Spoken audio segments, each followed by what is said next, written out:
On today's episode of Gathering the Kings. To me, every business that I've ever built has been in Excel, and very few people really understand why. But I like to say every business has to be built in Excel, because at the end of the day, if the projections don't make sense, who cares what the brand is and who cares what color the wall is? And a lot of people go off of feelings and not logical equations. You are listening to Gathering the Kings with Chaz Wolfe, featuring fellow 7, 8, and even 9-figure business owners who have real battle scars from business and life, but have prevailed as the king that they are designed to be. We welcome high-performing entrepreneurs to the stage in order to reveal the real of the real on what it takes to build a successful business today. We dissect the good and bad decisions they've made along the way that give a true and accurate picture of the journey of success and how you too can get there. Through this dialogue, you will learn the value of growing your network and surrounding yourself with power players and kings like today's guest. Grab your pen and notebook because we're about to dive in. All right, what's up, guys? Gathering the Kings podcast. Chaz Wolfe coming at you. I've got a guest here today, Ben Crosbie. He's going to unload everything from building multiple franchise systems all the way back to the very beginnings of his journey with his dad inside of a dry cleaner. This story is incredible, and he goes into some really good stuff about having it all and losing it all. And so get your pen and paper, and it's about to go down. All right, what's up, Ben Crosbie? Welcome to the King stage, my brother. Thank you for coming. My pleasure. Thanks for having me. Absolutely. The listener didn't understand why we're laughing here, but we just did a retake on the intro here because I couldn't get some words out. But hey, that's all right. That's the joy of podcasting. But thanks for coming here today, Ben. You are no stranger, is what I was trying to say before, to just the world of business. You've got a lot of businesses. You've been involved in a lot of different types and concepts. And so I'm super excited to get into your story here today. But before we do that, tell us what you're doing right now. Give us an idea of what it looks like inside of your business world right now. Sure. I'm the owner and founder of Zor 411. We're a franchise development company that takes a vested approach in businesses. So I invest in companies that are early on, emerging, 0, 1 location, have a really good idea, good concept, or some proof of concept, franchise and operationalize them. Currently, I'm working on the Brake Squad, which is mobile brake repair. We come to your house, the franchisee goes to the customer's house, fixes their brakes, works on their car. The other one that we're experiencing really aggressive growth on is the DRIPBaR. So the DRIPBaR is IV supplementation. We call it fuel your cells, fuel your life, cellular health. So it's IV supplementation. We do it at a retail-based business, 1,000 to 1,500 square feet, and we're opening up a lot of them throughout the U.S. right now. So it's an exciting time. It absolutely is an exciting time. And obviously the listener, if they've been listening to any of my shows, they probably know that I've got multiple locations of a franchise. And so you're speaking right up my alley. I'm your guy that has invested into a franchise. And it's just incredible to me that you've not only become a franchisor, but you have developed a system to basically help franchise systems. And it's not just one concept. You've developed your business to help conceptualize multiple systems. And so I just love that you've taken that angle of the business and the vested approach. And real quick, give us an idea, because I know you're opening one here in Kansas City with the DRIPBaR, you said, but give us an idea of where your locations are and maybe a little bit about what they can expect when they come into the DRIPBaR. Sure. So they're opening up all over. Right now we have 15 locations. Lee's Summit in Missouri is going to be opening in a little less than 10 days right now on the 26th. We got a nice friends and family event going on. So really excited about that one. It's going to be the first of many in Missouri. Nice. But we started out in Warwick, Rhode Island. Okay. We have another one in Newport, Rhode Island, more of a seasonal vacation area, really beautiful location. But we have locations throughout the East Coast, Florida, Virginia, North Carolina, South Carolina, New Jersey, New York. We have locations opening. We have quite a few in Texas, soon to be St. Louis, shortly after Lee's Summit. We have quite a few in Utah, Las Vegas, and Denver, and Colorado, we have quite a few open. So Yeah. it's a great time right now. As I said, there's 15 open. We're projecting, we have 50 plus more opening this year. So really we're opening up one a week for the foreseeable future. Yeah. Yeah. Such an incredible growth. What at this level, we're going to get into some of the, like, before you became a king and at this level in business, if you will. But right now in the business, we got all this going on and you're crushing it with all this growth. What keeps you motivated at this time? What drives you now at this stage in the game? Continual growth. It's a lot of fun watching franchisees that are also entrepreneurs really finally breaking out of the corporate life, the 9 to 5, and opening up their own business. So that never gets old if it's 0 locations or 200, 300, 5,000 locations. But I really appreciate being more in the emerging side because I'm able to really help younger entrepreneurs. Right now with DRIPBaR, we're getting into that flex area where we do have quite a few franchisees that own other brands. Sure. Yeah. And they recognize what DRIPBaR is doing and how it's positioned in the industry. So they're using it as a tool to diversify out of just being in QSR restaurants, just being in the haircut franchises and all of these other franchises that are out there. Yeah. The DRIPBaR is a very nice complement to those individuals, but I really love working with people where it's their first business.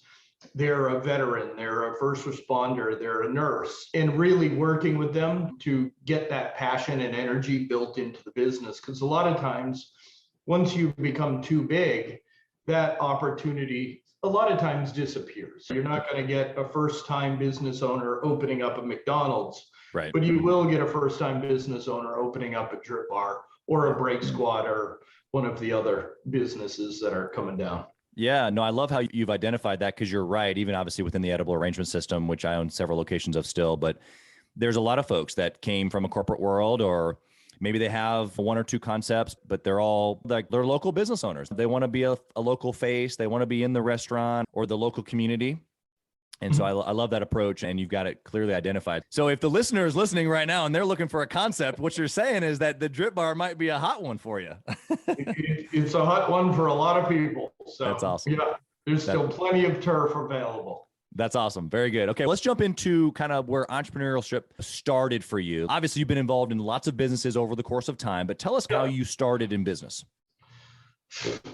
That is, I don't know. The real answer is I'm not really sure. I remember when I was like 8 or 9 years old, and I was helping my father install a tabletop at his first business that he was opening. So that was really fun. Seeing it early. And what kind on, of business was it?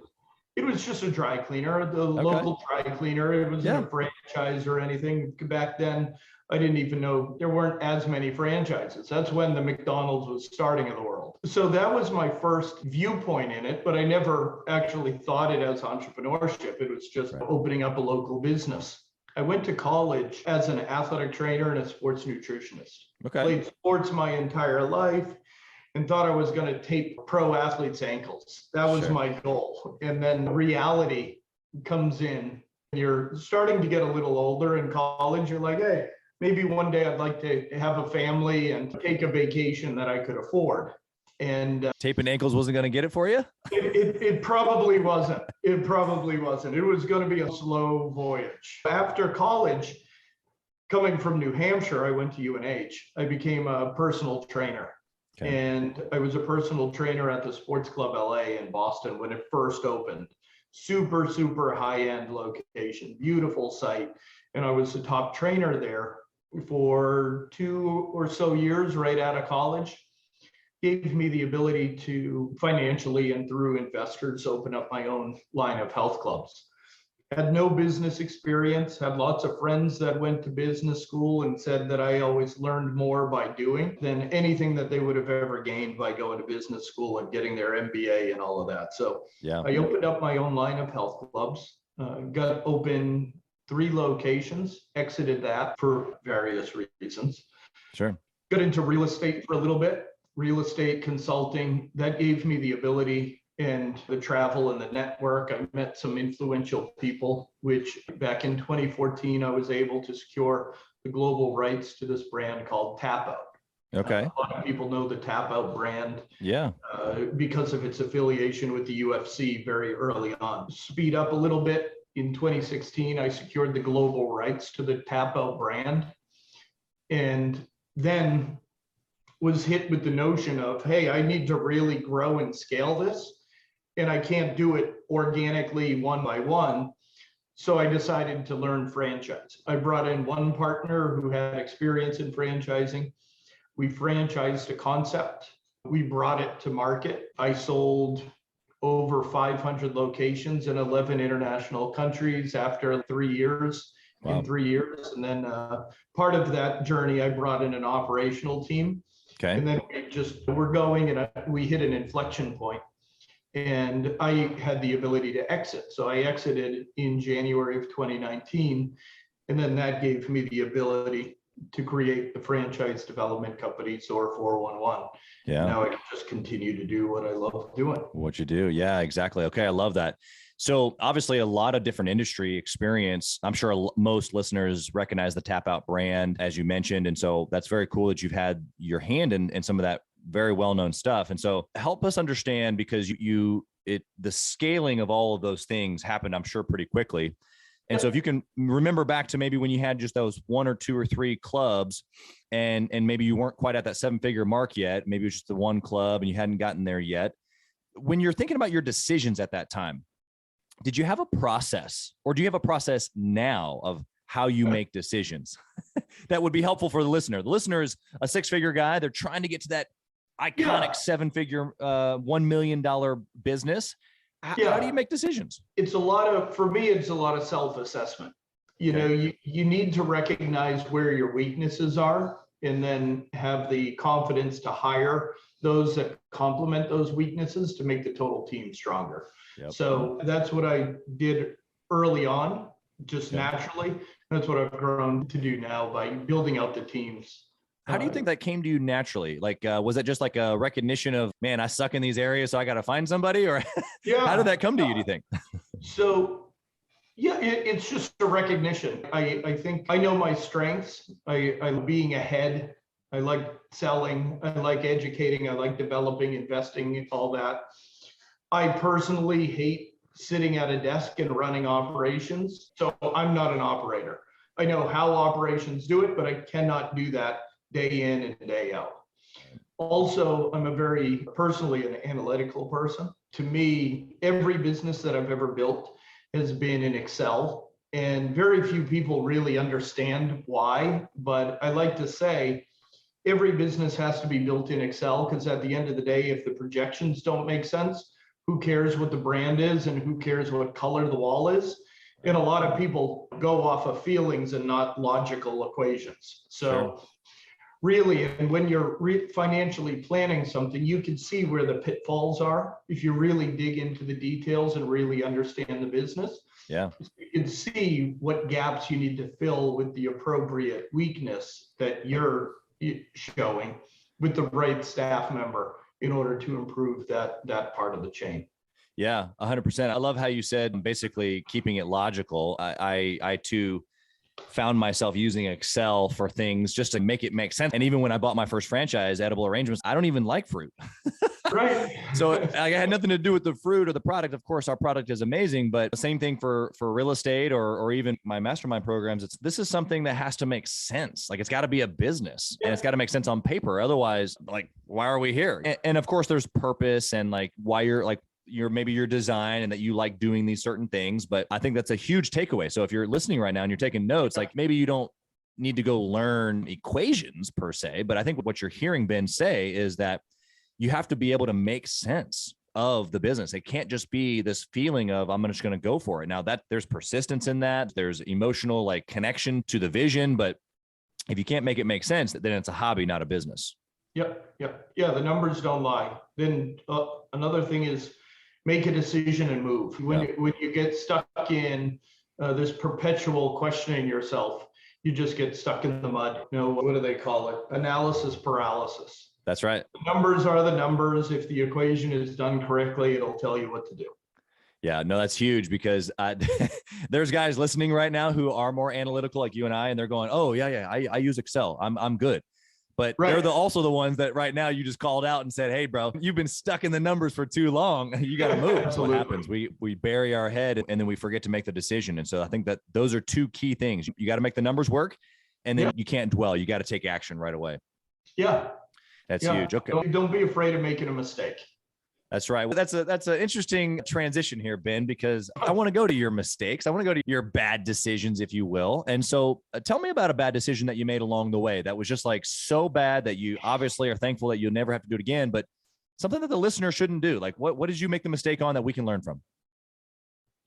I'm not sure. I know I've made quite a few along the way, maybe bringing on too many partners too quickly in certain businesses. Sure. Being too worried about raising the proper amount of money before actually executing, because sometimes that delays performance. But those are things that I've experienced. They were learning opportunities. And then little mistakes here and there. As quickly as you make a mistake, you're triaging to fix it, or just to make it disappear, put it under the rug and move forward on the next one. But yeah, not plenty of mistakes. None really stand out of that significant, because it's just part of life.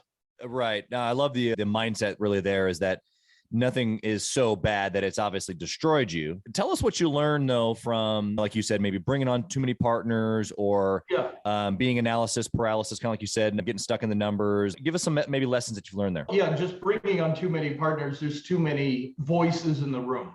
A lot of times, right? Yep. When you're an entrepreneur and really building, you need to be able to have the autonomy to be able to make the decisions and grow. If you want to make a decision and then you have to go out and ask 20, 30 people, you obviously get into the analysis paralysis, because you're always going to have those 1, 2, 3, 5, 10 partners that say, oh, give me a day a week, and let me think of this and let me think of that. Being an entrepreneur, you need to have that autonomy. You need to be able to make, decisions on your own, make mistakes, and just keep growing the business one way or another, but also being humble enough to listen to your team. In my world, family, franchisees, and the operational team as well, you got to always listen to. Yeah, 100%. Yeah, there's always sounding board. What I'm hearing you say, there's always a sounding board that you got to pay attention to. But at the end of the day, the autonomy, the weight should rest on your shoulders as the entrepreneur. And although that may feel lonely sometimes, because I think a lot of entrepreneurs experience, that's really how it has to be, at least for a period of time, so that you can develop that, okay, yes or no. And then you just, and you go with it one way or the other. Yeah. So, because you're either going to succeed or fail. And in either way, you've got learning opportunities, and it's got to be because of you. Otherwise, like you said, it's going to just get stuck in a conversation or a boardroom analysis. Yeah, exactly. Okay. And so the bad decisions there, obviously, I loved how you covered it up in essence with it's part of life and this is just how we're going. What would you say to a 6-figure owner right now who's listening and just, man, I just can't seem to quite get to that place where I can get the growth that I need or that I'm there? Like, what kind of decisions should this person be making? Maybe it's a franchisee. That's how I'm thinking of it in your world. It's like that single unit. Maybe it's a 2-unit person. They're doing 3, 4, 5, 6, 700,000. And they're just like, man, how do I get to that 7, 8-figure mark? Your goals have to be based in reality. And then once you take a step back and look at it, you can figure out that path. So the single unit owner that owns a single franchise wants to make $1 million a year. If they're in a system that projects out only to $200,000, $300,000, $400,000 a year, they need to scale. They're never going to make that business $1 million business. So looking at that and saying, look, to start, you need 3 units. If your goal in your trajectory is 3 units, you need to be clustered in XYZ market and you need to scale the business. So really, again, going back to rational behavior, look at the financials, look at the number, put that aside next to what your goals are and go on it. If you're developing a business, and this is early on with me, the hardest part of being an entrepreneur is facing reality. I opened up a health club, right? I thought, hey, I'm going to make $1 million a year. Once you're in it, you're like, I'm not making $1 million a year. Yeah, sure. So you got to set your expectations. Expectations based in reality will let you sleep at night. But if you're looking to be a 7-figure earner, as you say, you need to make sure that you're in the business, that you could get there, and that you have the trajectory and the plan in order to meet that goal. Yeah, 100%. I love that. That's super solid advice for the listener who's paying attention. Like, I want you to just take a second and write that down, because it seems so simple that it just probably glazed over, but you've got to line up your target with what actually can be accomplished. And so many entrepreneurs start a business out of necessity as opposed to a plan. And that's okay. There's a role in that. But then once you get into that business that you maybe quote unquote started out of necessity because you lost your job or didn't want to work in corporate America anymore, or just got tired of it, whatever. But here you are now. And what Ben's saying is, okay, so write down what it is that you really want. Are you trying to go to 7 figures? Are you trying to have 3 or 4 or 5 locations? What does that look like in this system or business that you're in? If maybe you're a contractor, there is no system, and you just need to figure out what that looks like for your market and your service. It's the same exact philosophy he's talking about. You got to figure out what it is that you want, and then is that possible inside of your market? And then obviously the plan then to go get it would then come third. So very good. Okay, let's transition to the speed round, my man. I like short, kind of punchy answers here. I want to put you on the spot a little bit. My first question here is, I love this question, especially with you being an analytical guy. I'm excited to hear your answer. So the question is this: if you only had one metric that you could track forever and ever, they all fall away except for this one, what would it be? ROI. Okay. Give me just a little bit more. A lot of people are wondering, I know return on investment, but what does that mean to you? What you put in it, what comes out, really, the amount of investment that's made on a business. What is the potential outcome? What is the growth? ROI can be, to me, can be measured in a couple different facets. Yep. One is financial, how much money does it kick out? But also 2, what is the benefit that I gain from it? Like investing in building a business, helping others, and such, growing. Yeah. Yep, exactly. Very good. Okay, I love that. Thinking back to when you were a 6-figure owner, or thinking about somebody who's in that position right now, what book would you recommend for them to be able to go to the next level? It's a difficult one because I don't read books. Okay. So that's unique in itself. So just give us a little bit on that then. Like where are you getting your information? Oh, internet. I learn by going out and talking to people. Most of the books that are written aren't written by the people that actually write them. They're all ghostwritten. If you want to be an entrepreneur, sure. If you want to read that type of stuff, I'd rather be out talking, networking, meeting people, meeting franchisees, finding new business opportunities and rationalizing it and growing it. But yeah, I'm not the type to take any of my time to read a book to learn what somebody else did. Yeah. I learned from them different ways. Yeah, absolutely. No, I love that perspective of just being able to be rubbing shoulders with somebody. And a lot of people who at the 6-figure mark, maybe they don't have the ability to rub shoulders with a bunch of successful people. So maybe a book is their way to do that. And that's fine. And okay, that's great. So that kind of leads me to my next question, though. You've already answered it a little bit of, do you intentionally network? Do you go to masterminds? Do you put yourself in rooms with other successful people? Yeah, all the time. As an entrepreneur, if you can't communicate with people one-on-one, and you're stuck and hidden in a book, good luck. Yeah, like I just don't know those businesses. I'm sure they're out there. I'm sure there's very successful people. It just doesn't fit my persona, right? Yeah. My persona is just being out in front, talking to people. I do masterminds. I do conferences, conventions. I'm actually hosting a pretty big conference for the DRIPBaR. We're doing an annual conference at the end of March at the Cosmopolitan in Vegas, and we invited all of our franchisees and vendors, and that's really where they are not really network, but learn, because we're going to be talking to all the franchisees, really understanding where their pain points are. We have a lot of educational aspects of it, a lot of good meet and greet, a lot of good parties, a lot of fun stuff, but that's where I learn and thrive. I just learn by doing. I don't know, maybe I can't concentrate very well, but books aren't my thing. That's okay. And I haven't even written a book, so no promo on my end, although I've been asked to write books, but I wouldn't write anything. Just write something. Exactly. That's good, man. I appreciate the honesty there, especially with you having systems. Like, you're leading other owners. And so how you're leading them, what I'm hearing you say is by getting around other owners, by spending their time connecting and learning, asking good questions. Like that's how you network and grow. You can't be a hermit. You've got to be able to get out, whether it's locally in your chambers or a mastermind group or a franchise convention. All of those things those are things that I've done as well. And you've got to get stuff out there. And to speak on books, so my son, who's 12, I don't know, I saw it on Instagram or something, but I do pay my son to read books on entrepreneurship and all of that stuff. So getting him involved is a lot of fun.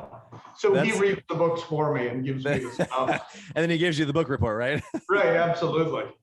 It's like a unique, the short notes, cliff notes. There you go. You get to pay your son to give you cliff notes. Yeah. It sounds like me back in high school. Yeah.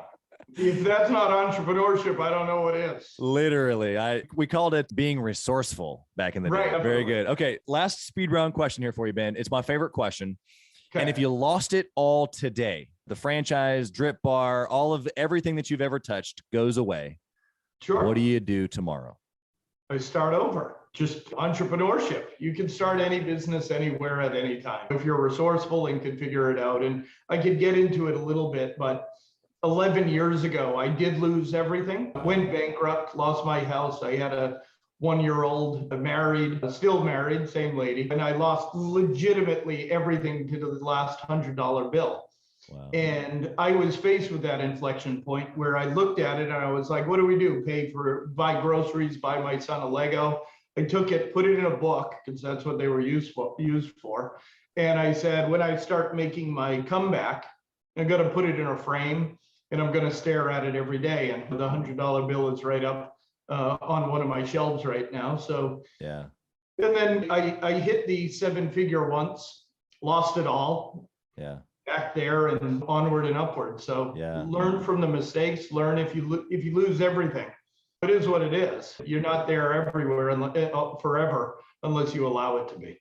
Oh, I love that. Yeah. You've already dropped so many things in the last 30 seconds. First off, I was going to point out to the listener, because I can see you and you gave that chuckle of like, yeah, like I would just do it again. Like you don't even know, but thank you for sharing, because now we understand the chuckle because you did it. It's not theoretical. You did it. And so congratulations. You hear a lot of stories like that, but to have somebody lose it all and be able to commit to their wife and child and future like you have is incredible. And I think a testing moment, not only for you, but for the listener as well. And then I think at the end there, just being able to say your circumstances are only the way that they are because you've allowed them to be. And so you just didn't allow it, it sounds like.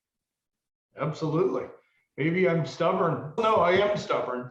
So, but if you're not, you can't be an entrepreneur. Knowing your limits is very important. It's not like gambling. It is real life. It's not doubling down on a 16. That doesn't make sense. But yeah, just going into it very logically, understanding what opportunities are in front of you and executing. Yep, that makes sense. Ben, you've given us so much. I can only imagine the listener right now, their page is full of notes, but if they wanted to connect with you, obviously there's probably different reasons why they would want to connect with you, whether just for just a connection or they're interested in maybe becoming part of the system at DRIPBaR or maybe the mobile break deal or anything else that you're going to do in the future. How would they connect with you? I have a website, Ben Crosbie, Crosbie 360.com. Also, my email is bencrosby5@gmail.com, and people can reach out at any time. Perfect. Easily find me on Zor 411, Break Squad, or the DRIPBaR.com. Yeah, and you've got some really stuff up on LinkedIn as well. And I think that's how we got connected originally as well. So you can find him on social. But I'd highly recommend you connect with Ben. Obviously, he's helping entrepreneurs all over the world grow their network by expanding into the franchise world. Ben, thank you so much for being here today and all the value that you brought, man. I really appreciate it. Perfect. Thank you, Chaz. Absolutely. Thanks for listening to Gathering the Kings. We hope you got a ton of value today and learned a thing or two about taking your business to 7 figures and beyond. If you desire more and want a community around you to help you get there, I want you to go to gatheringthekings.com. That's gatheringthekings.com. And I want you to apply for our next Becoming a King 90-day intensive. We are extremely exclusive by nature as a group. What that means is that we're really wanting only the entrepreneurs who take their business and targets super serious to apply. So if that's you, you think you got what it takes to level up your business, I want you to go to gatheringthekings.com and apply. And we will see you on the other side.